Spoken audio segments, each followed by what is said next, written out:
Hey, this is another episode of Closed. Lee Bergstein here, and I'm super excited and privileged to have with me today Councilwoman Carmen De La Rosa. She represents District 10, which includes many neighborhoods in Upper Manhattan. She spent her career in public service, focusing on labor rights, housing policy, and economic justice. And it's through that prism that we're going to have a conversation today because we're privileged enough to have the councilwoman here to talk about the Construction Justice Act. Before we get to that, thanks for being here, Councilwoman. We appreciate it. My pleasure. It's nice to be here with you. So, even though we're going to talk about a very specific topic that I know is near and dear to your heart and very important for the city, um, give us a 2-minute overview of how you got to where you are today. Yeah, well, I grew up in Washington Heights in my community, and I went to college right in the Bronx at Fordham University and decided to enter public service, learn about campaigns, ran a few campaigns. Most of them were successful. I ran a congressional. And then in 2017, I decided to run for myself. I ran for the state assembly. I won. I was the underdog in that race, and I served in the state legislature for 5 years. In 2021, when the council seat became available, I chose to come down to the city. I have a 10-year-old now. She was 6 back then, going on 7. And so, a shorter commute was definitely attractive. Obviously, I had more to give. And so I decided to run for council to represent my community. I've had the honor of being the civil service and labor chair in the council. And so hence the Construction Justice Act.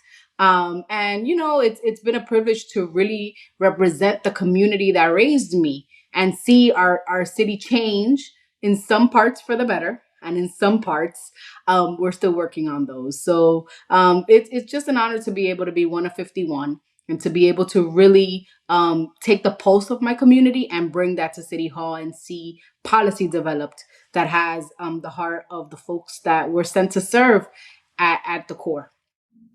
That's great. I love how you put some things for the better, some things we're still working on it. That's a great answer, and one that I have to incorporate into my everyday lexicon. Um, so, we touched on it already. I talked about it at the beginning. I'm sure most people listening to this don't know what the Construction Justice Act is. To be frank, before I started looking into this podcast, I didn't, even though I'm a litigator that handles a lot of construction work, I didn't know what it was. So, could you give us kind of like the overview of what the act's seeking to do? Sure. Let me just say that that this bill has existed in past councils. We brought a few ideas together to create the Construction Justice Act, which is Intro 910, and it basically requires city subsidized housing developments to pay workers a minimum combined wage package of at least $40 an hour. I'll break that down a little more later, but basically that's a wage floor with no less than $25 of that package being used directly towards wages. And it also requires a local hire component, which basically says that there is at least 40% of the hours that are worked on the project are worked by residents in a zip code, and at least 15% of the population is below the federal poverty line. And so we're trying to do a lot of things in this bill. The city council has land use powers. That is one of the most powerful tools in our toolbox. And I'm sure your listeners know this, but we have a lot of development projects that come before us. The city of New York subsidizes a lot of the housing that is built, especially when we're talking about affordable housing being built in our city. And so this is trying to add a work standard, a labor standard, and a wage floor to subsidized projects. When you mentioned that this bill has existed, I guess, in different iterations for a while. Where was the bill when you got involved, and 4 years ago when you joined the city council? Was it already floating around, or There was a version of the bill that put prevailing wage requirements into practice, and then there was a separate bill with the local hire, and there was a separate bill with the wage floor. So this bill kind of combines those ideas together.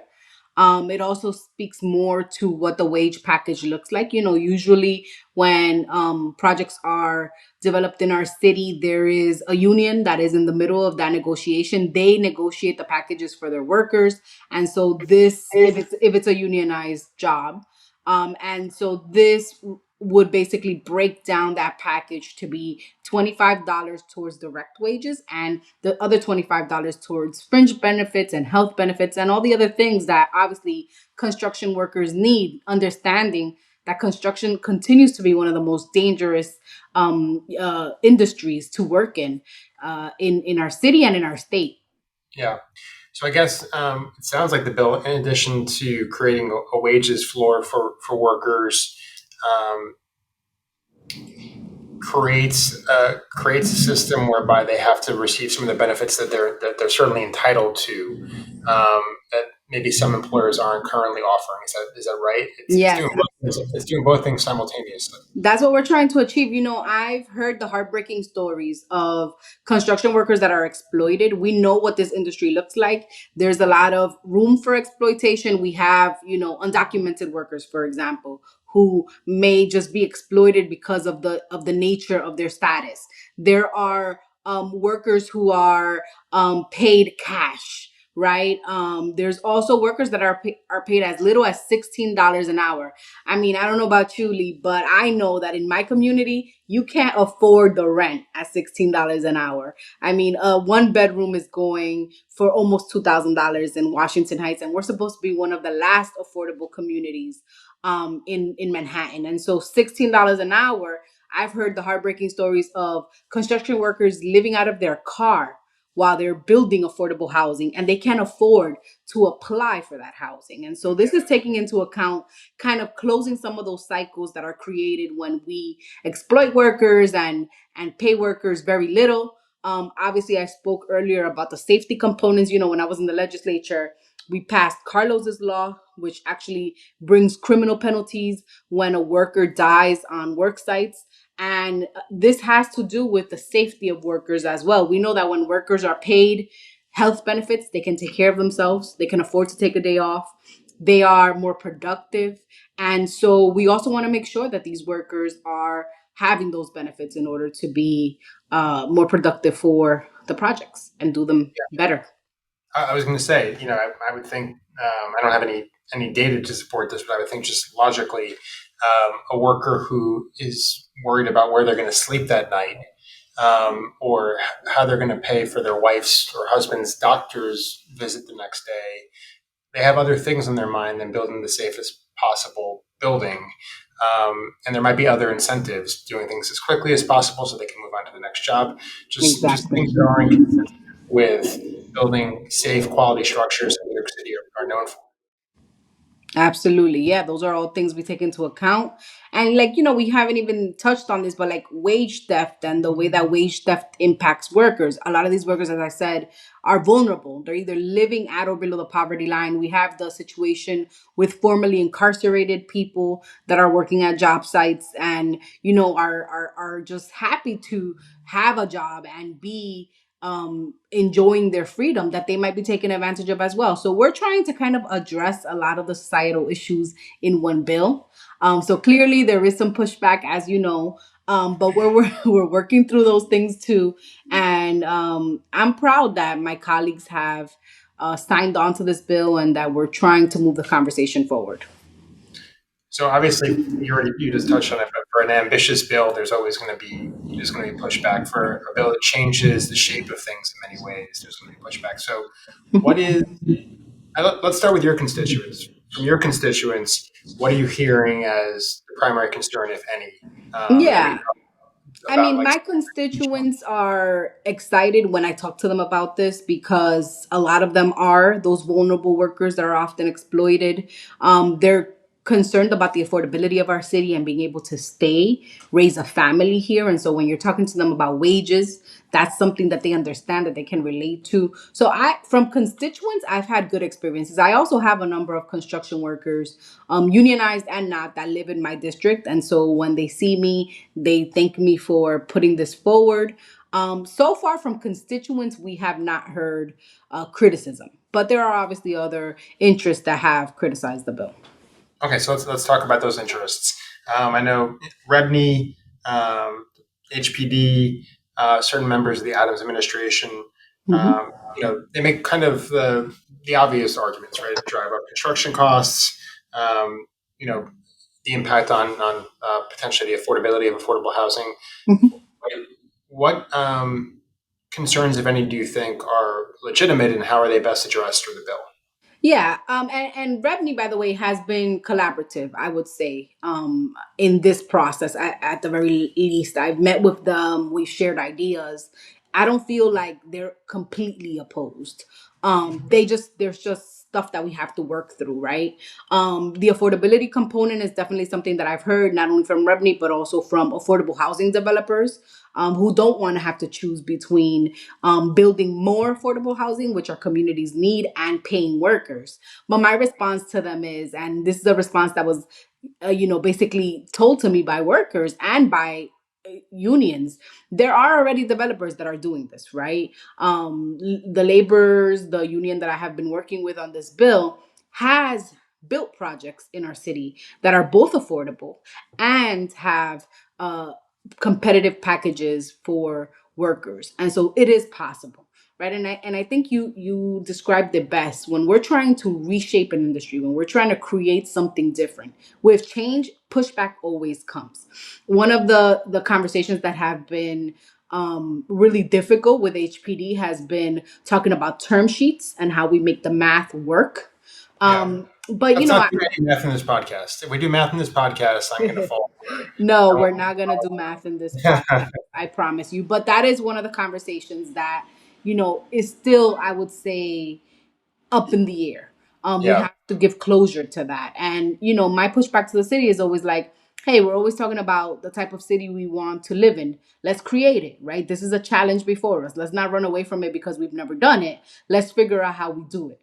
And the state has some of their affordability models that they've put forth. I think there's stuff we can take from there. Obviously, labor knows how to do this because they've been doing it. And so, we've just been encouraging those conversations. We've held one hearing.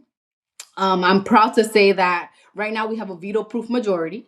So in the council, so if the bill does pass and it's vetoed, we can override a veto, and we've done that in the past. Hopefully, it doesn't come to that. Hopefully, we can make sure that we are having conversations and really figuring it out with the administration, because they have to be our partners in enforcement, right? And I really believe in that. I believe in that collaborative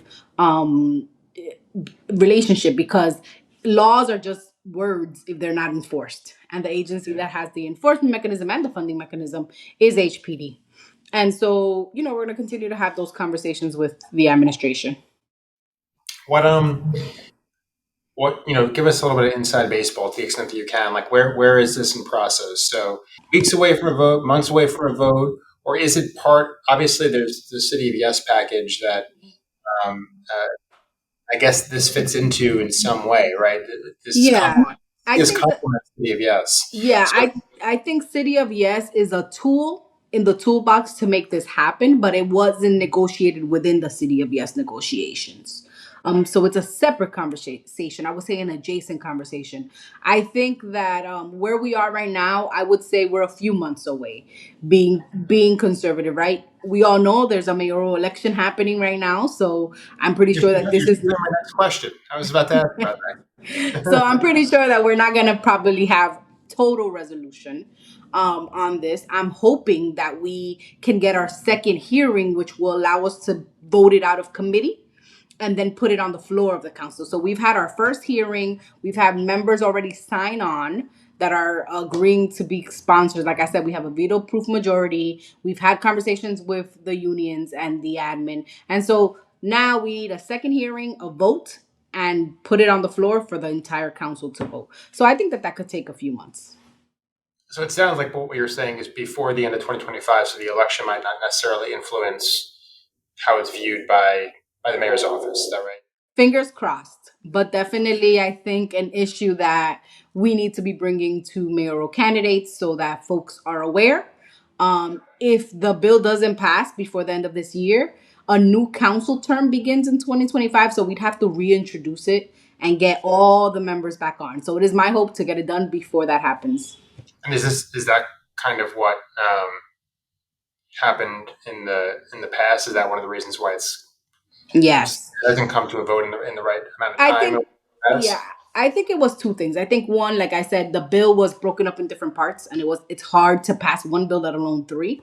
But also, I think, if it dies, either the council member's term limited, and a new council member has to pick it up, or there's changes in the political landscape, and things may not seem feasible in certain realities, and so people don't pick them back up. In my case, as the chair of the labor committee, the unions came to me and brought this idea and said, this bill has lived in different iterations. We'd like for you to bring it to the finish line. And that's what I intend to do. That's great. One question from something that you mentioned earlier is uh, all of the different ways in which sometimes employers of contractors get around certain uh, laws in order to make their jobs as profitable as possible. So, are there is there remedial powers baked into this legislation? What happens if it passes and someone's paid in cash or someone's paid off the books and they're being paid far less than they were entitled to? Yeah, well, definitely, there will be enforcement mechanisms. Obviously, the city of New York, as the financing agency, has the power to audit these developers, has the power to bring them in, has the power to claw back funding as well. Also has the power as an agency, if the law is broken, to levy civil penalties. But that would all be on the agency, under the agency's jurisdiction, and their ability to decide, based on what happens. I think the biggest protection we have for workers is the unionized workforce, right? Because the union is going to fight for their members. It's going to make sure that members are being respected. And by the way, this bill is for all workers, whether you're unionized or not. But obviously, the union can fight for their members to make sure that the standards are being met. Yeah. So I'm going to ask you to do some prognostication here. I know that's not your job. You're living in the here and now. But what do you anticipate over the next few months to get this bill to the finish line, like your constituents have asked you to do, like labor has asked you to do? Mhm. What are the one or two biggest obstacles to get this done? Yeah, well, we have a budget that is due on July 1st. And so while we're negotiating that budget, I need to be adjacently having these conversations with the administration and making that math that we don't want to talk about so much work. And so I will be meeting and continuing to meet with the administration, with the council leadership teams, to try and get us to a point where that math makes sense. That's really how we unlock this. I also have to continue to have conversations with affordable housing developers and the unions to make sure that everybody is on board. And so, it consists of a lot of meetings. It also consists of continuing to build momentum, what we're doing right now, bringing this to the public sphere so that folks can go and ask their council members, hey, do you know about Intro 910? And if not, if you haven't signed on, can you sign on? Or say, I really support Intro 910, so that your council members know how important it is to stay on the bill. All right. So once you pass this, which after talking to you for 20 minutes, I fully believe you will get done. Thank you. What's the next big project that you're going to tackle, or what else are you tackling that we're going to talk about in 2025, 2026? Yeah, the other thing that I'm working on is actually a registry for worker fatalities. And I passed a companion bill on the state level. But basically, as I mentioned in the beginning, we have the construction industry still being one of the most dangerous industries in ever, right? In the state of New York, especially. And we see worker deaths on work sites. I mean, every time an article pops up and a worker fell, or a worker is injured, or worse, dies on the job, we don't have a lot of information. And so we're working with the FLCIO and the New York City CLC to try and create a registry. And this registry is going to be a registry that talks not just about construction workers, but all workers who die on the job. And part of the reason why we want that is because we want to have the data. We want to work with the chief medical examiner's office and be able to detect patterns in our workforce to make sure that we are keeping up with employers who may be taking advantage of workers, or if there are industries that are really dangerous right now, that we could put stop measures. For example, last year, the most deadliest industry was actually the delivery industry, the deliveristas, those people we call on the phone so that they can bring our Uber Eats or Grubhub folks. Those deliveristas are dying on our city streets because they're on a bike, and a lot of them get hit by cars. And so that is an issue that we have to talk about. That is a workforce that has lost a lot of folks. We saw just 2 weeks ago, two sanitation workers died on the job. Both of them died from medical conditions. Could we be doing more to help these workers out and make sure that we're addressing conditions that may be impacting their health? And so I'm really taking a look at that. And the other thing is civil service. So, back in the day, um, we used to hear about city jobs being the path to the middle class. Now, and especially on the national level, but also in our city, we're seeing less and less people entering public service. A lot of it is because of wages disparities. A lot of it is also because of lack of inability to promote up. And so we're trying to look at reforms to the civil service. And yeah, our committee is taking a look at that. Well, as a former city employee, I thank you for that. And I won't give my view on bike riders in New York City. As somebody who walks across the street a lot, I have my own views that I'll keep very close to the vest for the purpose of this podcast. But it looks like you're pursuing some really interesting, important measures for the city, and we really thank you for your time today. And hopefully, after this passes, we can have you come back and talk about all of the success attributable to the program. If people want to get involved, if they want to have their voices heard, what can they do? How can they get in touch with you? Absolutely. My handle on all my social media accounts is C like Carmen, N like Nancy, De La Rosa, DelaRosa. You can find me on Twitter, Blue Sky, Instagram, Facebook, all of those. And then also check out Construction Justice Act. There's a website. You can just put that into your Google search and the website will come up and it'll give you an update on what's happening with the bill. Awesome. They should definitely check you out and learn more about the bill. And it sounds like you're doing some great stuff for the city. So we appreciate it, and hopefully we'll talk again soon. Thanks so much. Thank you so much, Lee. Thank you for having For me. more on all things real estate and the law, subscribe to this and our other podcasts. Follow Bergstein, Flynn, Knowlton, and Polina on social media. Subscribe to our newsletter. Go to bfklawoffice.com. That's bfklawoffice.com to learn more.